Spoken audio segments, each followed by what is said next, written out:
Parte sabato da Treviso il viaggio dell'Alzheimer Fest 2025, la grande festa itinerante dedicata alla prevenzione e alla cura della demenza. L'Alzheimer Fest vuole vedere con un aspetto positivo dell'Alzheimer, è anche un momento dove si parla di Alzheimer, ma anche ci si socializza e si cerca anche di divertirsi. 14 tappe fino a Brindisi per diffondere conoscenza, sensibilizzare e soprattutto creare momenti di incontro. Un format itinerante per la prima volta dal 2017, anno di nascita dell'Alzheimer Fest.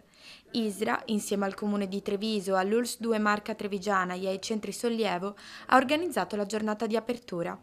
Questa manifestazione avrà luogo a Treviso sabato 6 settembre e partirà dalla mattina con dei punti itineranti, Infopoint che sarà Piazza dei Signori, Monte di Pietà, Porto San Tommaso, e addirittura alle ore 10 presso la BRAT, la biblioteca per i bambini, si andranno a leggere dei racconti dove spiegare ai bambini cos'è il decadimento cognitivo. Il pomeriggio ci sarà il clou di questa festa dalle ore 15 in poi presso Borgo Mazzini, dove ci saranno vari stand. Il tema scelto è stile di vita, 14 fattori protettivi per prevenire la malattia, 30 quelli di cura, raccontati in un percorso lungo tutta l'Italia.